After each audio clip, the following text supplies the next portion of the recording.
keberadaan Nabi dan Rasul itu diturunkan sesungguhnya untuk apa? Untuk membentuk akhlak. Apakah untuk membentuk akhlak dan adab? Banyak manusia tidak mengenal agama, tapi dia lebih berpunya akhlak, punya adab daripada orang beragama. Kalau ada orang berpendapat bahwa agama untuk membentuk akhlak, banyak orang yang agama tidak punya akhlak, itu juga banyak. Juga banyak orang yang tidak mengenal agama, dia juga lebih berakhlak. Walaupun tidak menafikan juga ada orang-orang yang bedik nakal saat dia itu tidak beragama. Tapi banyak orang beragama juga tidak punya akhlak. Apalagi sekarang ini mulai buka-bukaan nih. Pelecehan seksual banyak dilakukan. Mulai kebongkar satu persatu tokoh-tokoh. Kan sebagai contoh seperti itu. Apa sebenarnya keberadaan Nabi Rasul itu untuk apa? Nah, seharusnya kita berpikir kan sampai titik mentok begitu. Sebab kalau hanya akhlak, nggak beragama juga bisa. Pengembangan mandiri produktif, nggak beragama juga bisa. Kan gitu. Satu jawabannya, satu yang maksud saya nomor satu, innallaha wa malaikatahu yusholluna 'alan nabi ya ayyuhalladzina amanu shollu 'alaihi wa sallimu taslima wa la fadla wa rahmatuhu la ta'batum syaiton ila qalila. Jadi pertama, Allah dan malaikatnya itu berselawat kepada Nabi. Kita diperintah untuk berselawat kepada Nabi supaya salima wa taslima, supaya dalam ridho maghfirah dan ampunan serta ridhonya Allah, apa yang dilakukan supaya di dalam ridhonya Allah. Kue macul, kue sawah, kue di tegalan, kue di bangunan, supaya apa yang kamu lakukan itu berada dalam ridhonya Allah, dalam fadl dan rahmatnya Allah. Oke, sama orang yang kafir. Kalau kita mengatakan, saya mengatakan kafir bukan berarti orang yang tidak percaya, karena orang Islam banyak orang yang kafir juga banyak. Artinya kafir dalam pengertian tertutup, jumud, kaku, beku, keras kepala, tidak memiliki pola terbuka, lapang dada, tapi fanatik, kultus, menyembah kepada nenek moyangnya, ditunjukkan dengan berbangga-bangga pada nenek moyangnya, golongannya, kelompoknya, statusnya, simbol-simbolnya. Upamane kowe ndek Pomosda, bangga karo Pomosda, nyembah dengan simbol-simbolnya Pomosda, berarti kamu memberhalakan Pomosda. Sehingga sesungguhnya orang yang memberhalakan itu sesungguhnya berbangga pada diri sendiri, itu memberhalakan dirinya, kan begitu. Bangga oke, tapi nggak perlu berbangga-bangga sampai bentuknya kesombongan, arogan, kan itu.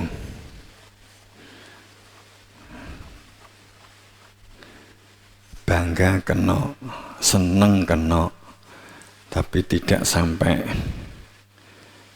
terwujudnya sebuah perilaku arogan.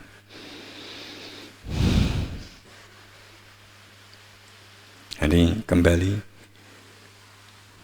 ya, orang yang tertutup, jumud, kaku, beku, yang sumum, bungun, umun, fahum, la yatafakkarun atau la yarji'un, menjadikan tidak kembali, ya.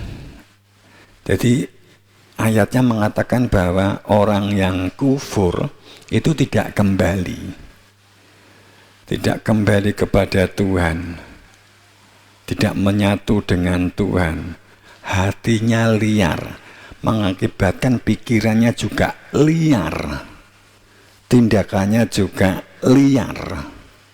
Itu dampak dari sebuah kekufuran, kafir, akibat dari jumud, fanatik, kaku, beku, keras kepala,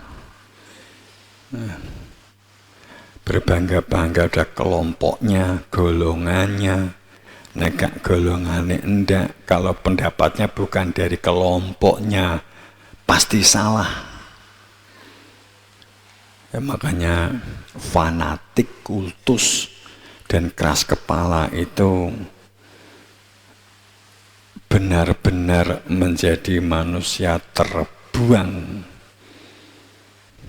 yang Quran menyebutnya sebagai sebuah kekafiran. Jadi kafir bukan berarti orang yang tidak percaya, tidak beragama Islam, tapi orang beragama Islam tapi kaku, beku, keras kepala, fanatik, nah, itu kafir. Yang disebut kafir diri sendiri tidak dikenali, tapi kafirnya orang lain sering diomongin. Maka berlatih untuk tidak menjadi orang kafir.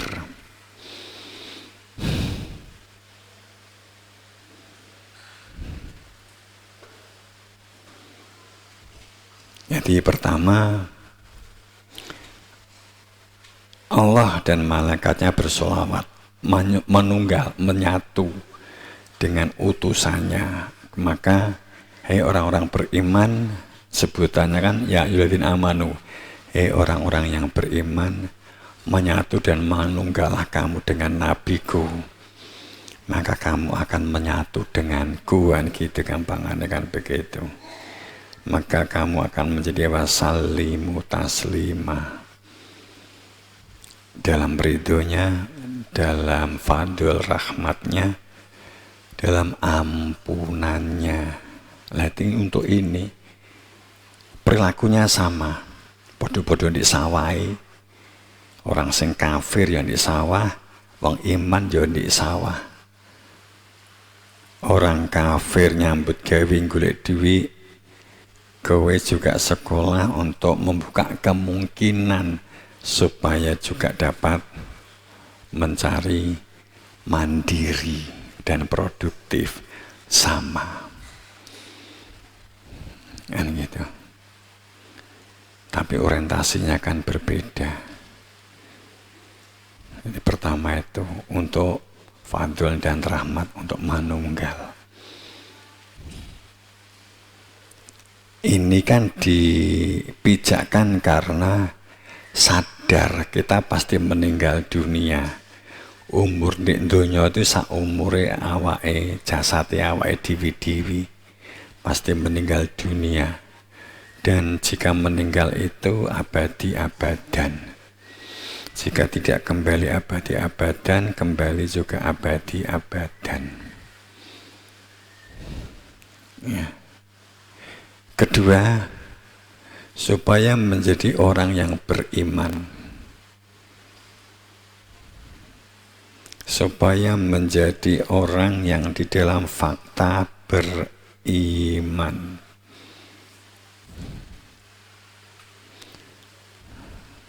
Uraiannya begini, iman itu berkaitan dengan fakta realitas. Iman itu berkaitan dengan fakta realitas makrifat, tidak bisa tidak. Makrifat itu ya tatap muka mukotob. Makrifat itu tatap muka mukotob. Hadap-hadapan antara diri kamu dengan garam, diri kamu dengan gula, diri kamu dengan rasa. fakta itu ada di dalam rasa yang tidak bisa dibohongi kan rasa, nek mripat kan kena dibohongi. Jadi supaya keberadaannya Rasul itu, supaya orang itu mengetahui manisnya iman dengan nyoto, supaya mengetahui manisnya iman, supaya dapat menyatakan imannya itu bukan iman anggapan, supaya apa yang dilakukan itu tidak berhenti pada budaya, hanya ikut-ikutan, taklid akma, taklid buta, ikut-ikutan tapi tidak mengetahui apapun. Bapakmu sholat, ibumu sholat, terus melu sholat, hanya ikut-ikutan. Tapi menjadi orang iman, orang yang di dalam fakta ma'rifat, mengenal Tuhan dengan pasti. Allah itu nama. Di balik kalimat Allah itu keberadaan dia. Bal huwa ayatun bayyinah fi sudurati utul ilma. Siapa yang tidak mengenal dia zat al-ghaib yang Allah namanya, maka dikatakan wa ma yajhadu bi ayatina ilad dolimun. Mereka yang tidak percaya terhadap adanya ayat nyata yang fakta bahwa keberadaan Tuhan dapat dikenali, diletakkan di dalam rasa hati. Jika ini tidak dikenali, maka disebut sebagai orang yang dolim, kan begitu ayatnya. Maka kita untuk tidak menjadi orang-orang yang dolim, kenali dia.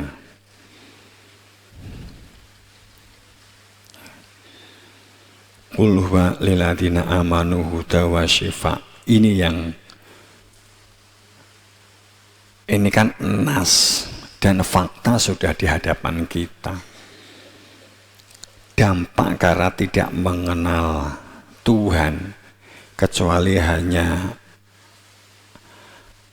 hafal namanya, bisa menulis Allah, bisa membaca Allah, tapi tidak tahu al-ghaibnya, alif lam mim, la raiba fihi, dzalikal kitab la raiba fihi, untuk tidak menjadi manusia yang ragu.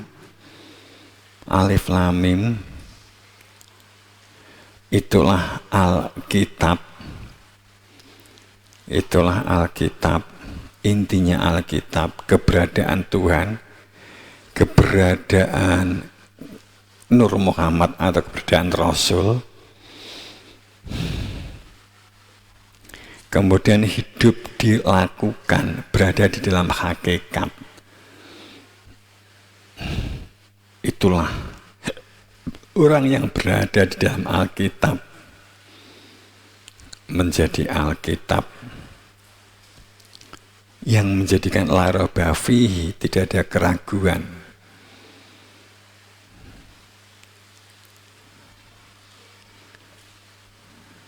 Hanya jika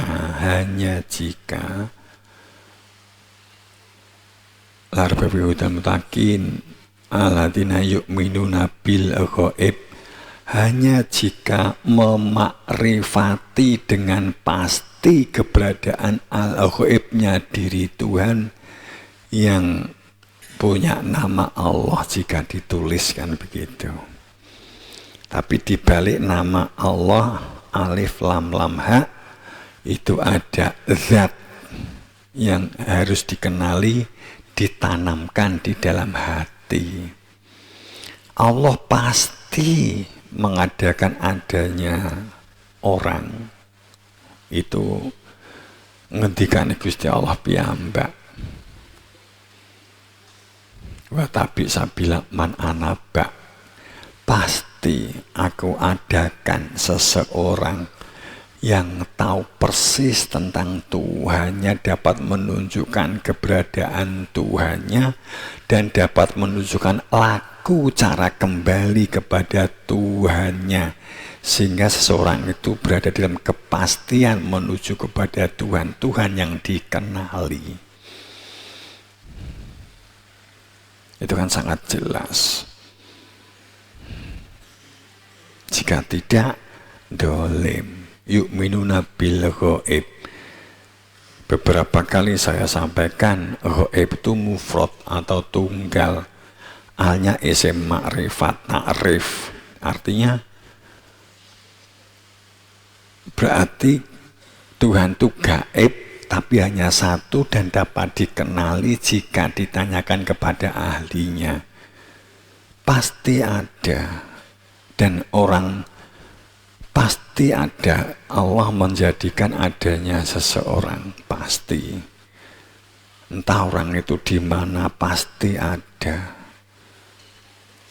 Kalau ketemu orang itu jangan curiga, jangan prasangka, disamakan dengan, diperspektifkan seperti dirinya.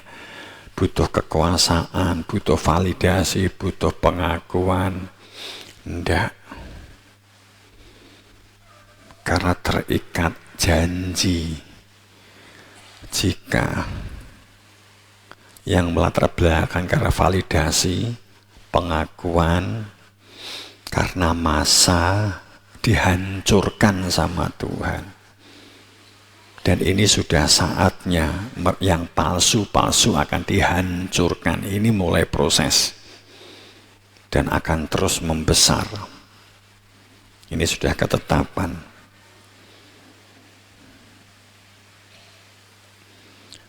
Posisi lempeng, posisi trackernya apa jenenge, retakan bumi, randonnya itu sudah pada titik maksimal. Ini tinggal nunggu meletus, tinggal nunggu. Seperti karet yang pada saat ditarik ini sudah maksimal, sudah enggak ditarik lagi, pedot.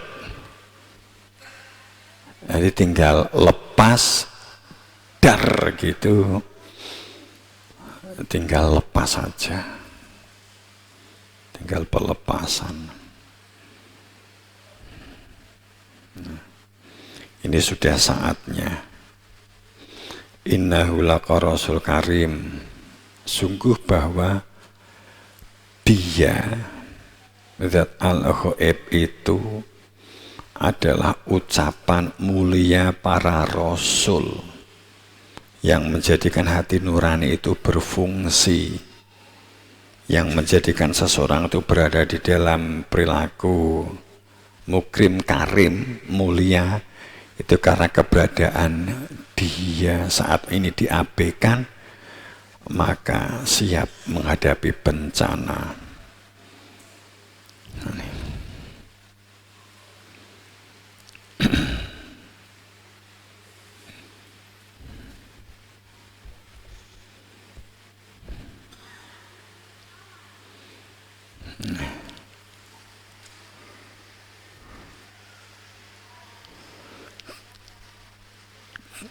Jadi keberadaan Rasul itu untuk menjadikan manusia supaya di dalam cahayanya, supaya manusia itu di dalam terang, supaya keberadaan Rasul itu menunjukkan terang cahayanya. Setelah itu Anda bisa berjalan,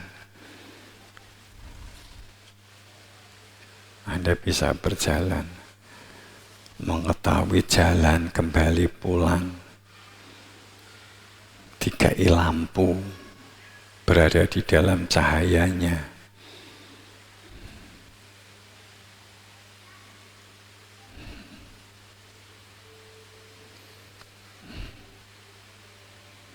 sebaliknya kalau nggak ada Rasul, ya berarti apapun yang dilakukan. Ya, ini jawaban kontradiktifnya. Saat tidak ada Rasul, berarti di dalam gelap. Di dalam gelapnya itu begini. Ya'lamu duhir, ya'lamu ala duhir. Jadi hanya pengetahuan lahir, orientasinya lahir. Orang yang tidak mengenal keberadaan Rasul, ini menurut ayat, berada di dalam gelap. Dan jika menyampaikan kepada yang lain, gelap menggelapkan. Karena prasangka.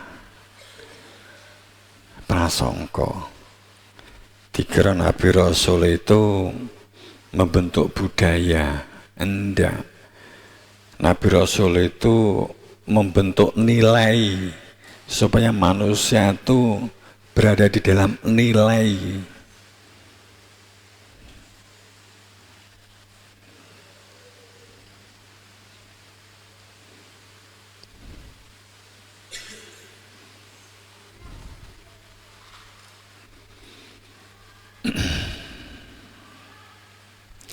Emas kini urung dadi, jika merupakan bahan, jika ditambang itu butuh diproses.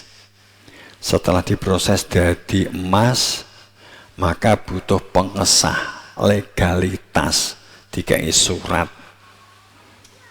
Umpama begitu, itulah khotam, sehingga menjadi ada nilainya. Nilainya itu mergo enek surate. Nek enek surate, gak enek nilainya, nggak sah, ilegal.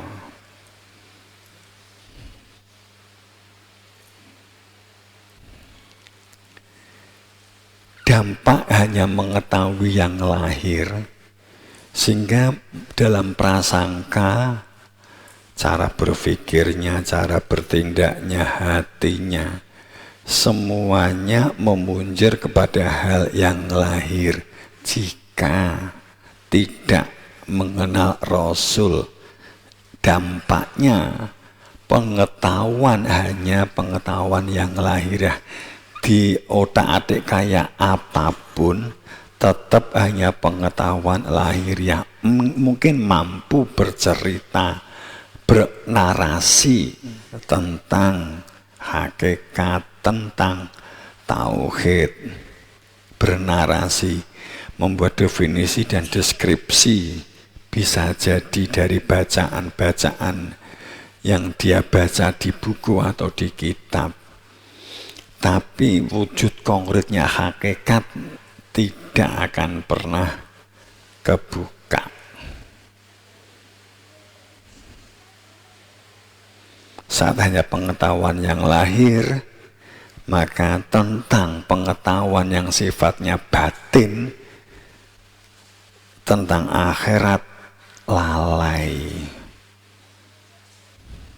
Itu dampak dari tidak mengenal sultan mubin. Kan harus dicari sultan yang nyata. Ayatnya kan, dawuhnya kan harus dicari. Kudu dicari sultan sing nyoto, sing kena ditakoi.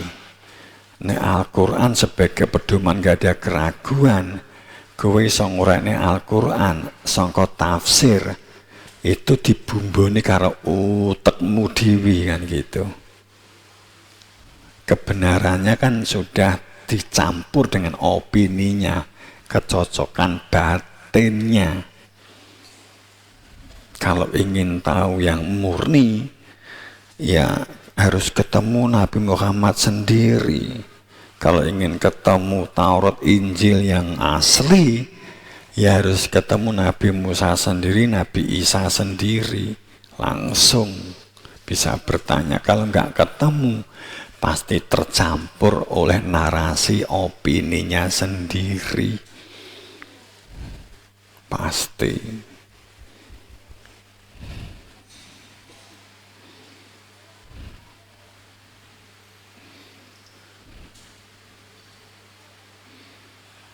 Ya.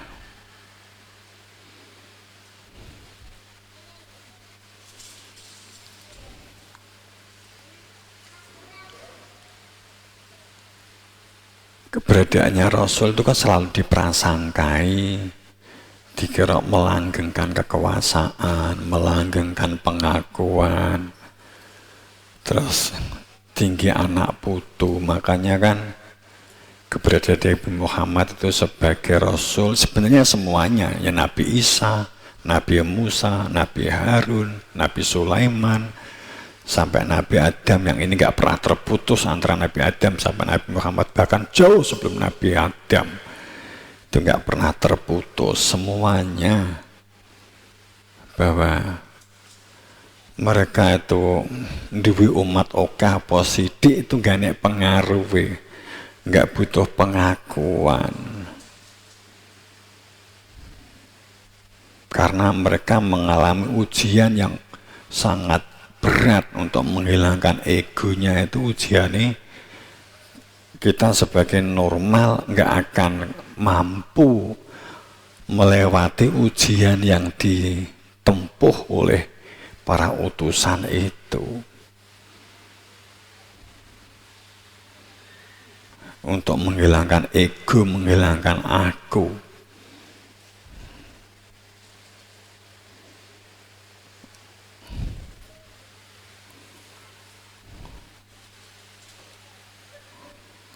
Mengalami keraguan, kebingungan, judak, bagaimana harus ngambil sikap, khawatir egonya terlibat, nafsunya terlibat, semuanya ngalami.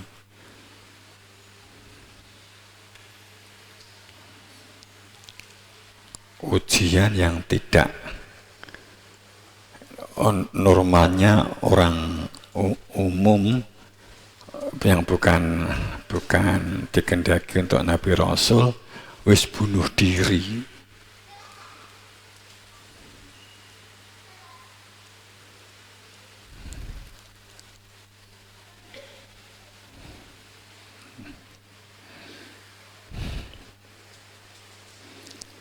Selama kita tidak bisa meletakkan ego, gengsi, iri, dengki, keakuan, pengakuan, validasi, nggak akan ketemu dengan kebenaran, dengan sang pembawa kebenaran. Walaupun wis jagongan karo Nabi Muhammad, wis jagongan karo para utusan, nggak akan selama dikuasai oleh ego. Saat diri tidak dikenali, diri yang sejati ning diri, ya keberadaan dia yang menjadi sebab musabab bisa melihat, bisa mendengar, bisa berpikir, itu karena keberadaan dia itu nggak dikenali. Berarti nggak kenal diri. Pasti orientasinya lahir. Kalau menjabat di politik, orientasinya pasti kekuasaan. Makanya kan yang mencegah fasya wal munkar itu hanya sholat. Tapi intine sholat itu adalah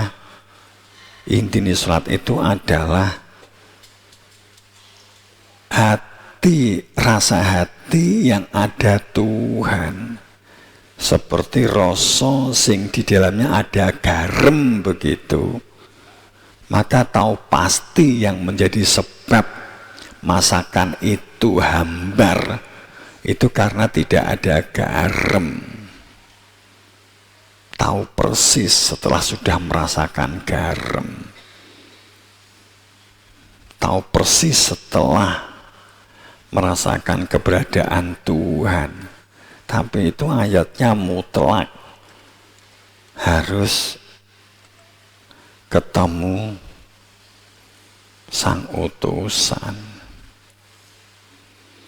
Ya ini yang harus kita cari. Ayatnya mengatakan demikian.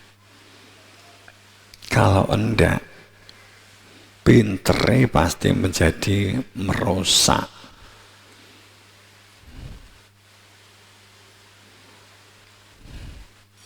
Orientasinya lahir. Ya, banyak sebenarnya keberadaan.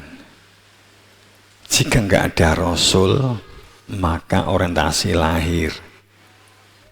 Dan pasti hanya berada di dalam lapis lahiriah jasad.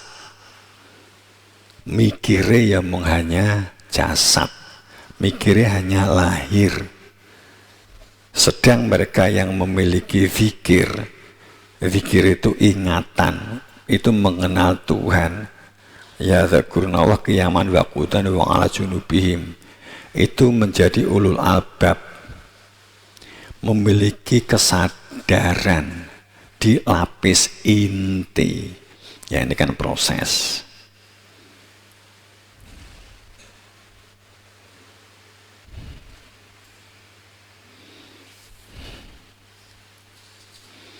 Makanya kan ayat-ayat kan au ajibtum anja'akum dzikra min rabbikum ala rajulin minkum dan seterusnya bla bla bla bla bla begitu kan.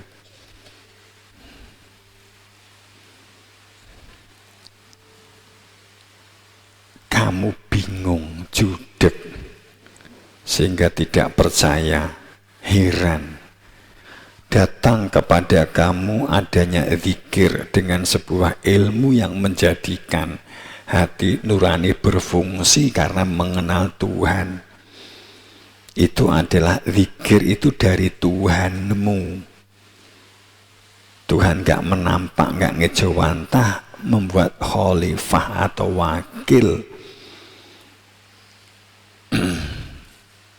dari seseorang yang ada di antara kamu, dari kelompok di golongan kamu sendiri sezaman dengan kamu, sehingga kamu menjadi orang yang bertakwa.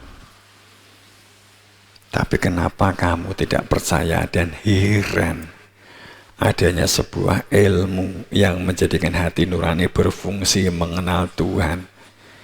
Kamu tidak mau meminta ilmu karena kamu berprasangka bahwa utusanku itu seperti diri kamu, memerlukan pengakuan dan validasi. Kamu berprasangka bahwa utusanku itu untuk melanggengkan kekuasaan. Kamu berprasangka bahwa utusanku itu khalifah yang orientasinya politik.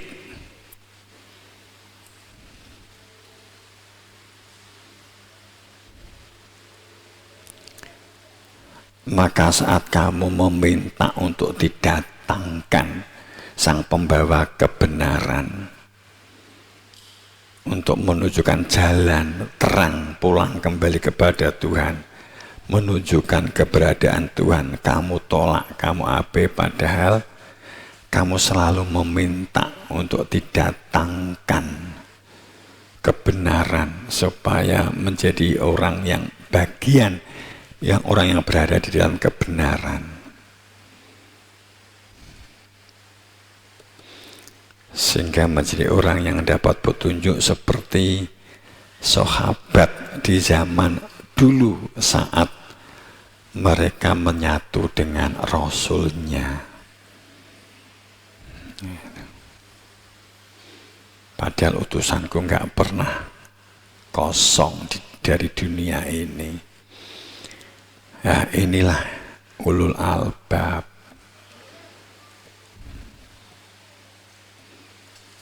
bias semua tanpa Rasul. Definisi agama itu bias semua.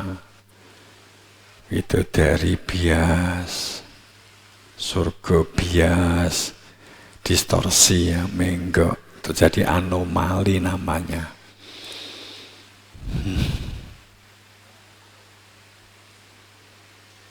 Kitab menjadi bias. Alkitab itu, Al-Quran menjadi bias, masjid menjadi bias.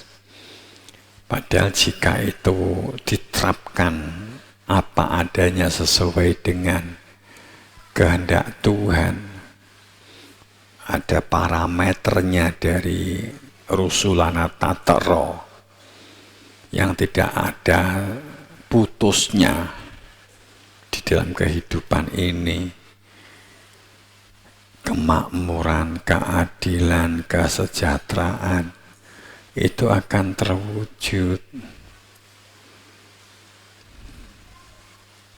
Pengelolaan mineral, pengelolaan tambang. Kalau nggak punya ilmu, nggak tatap muka dengan Nabi Muhammad, tafsir-tafsir sendiri. Ya hancur, tinggal tunggu kehancurannya. Walau taba'al haq awa'ahum lafasadati samawati war'at, itu hancur langit dan bumi. Saya kira begitu. Ini, terus terang ini sambil rada ngempet saya.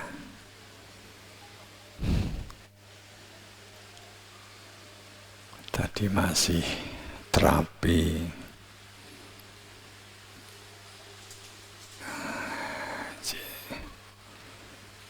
Jadi kewencot, kemudian perang, ada kiriman-kiriman gaib. Alhamdulillah dapat kita keluarkan, tapi dampaknya seperti ini.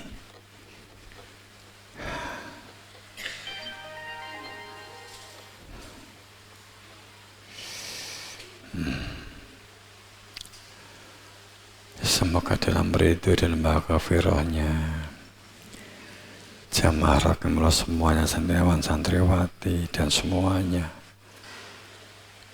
jadi produktif dan mandiri di lahan, di sawah, di tegalan. Itulah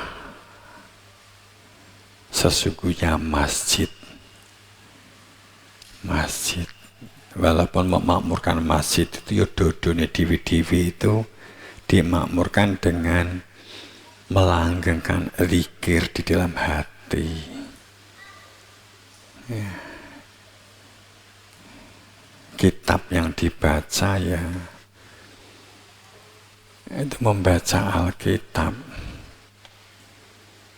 di lahan, di sawah, di tegalan, di pekerjaan. Dan itu ibadah yang sesungguhnya. Baca Al-Quran itu baca dawuh guru.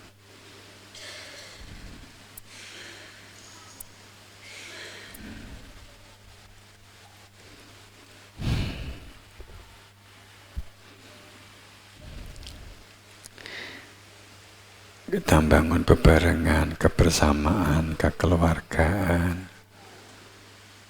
Kuatkan perilaku karakter yang saling mendukung, mensupport.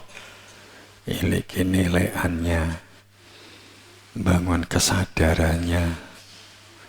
Semoga mendapatkan berberan berkasa pangestu Guru Wasito. Assalamualaikum warahmatullahi wabarakatuh.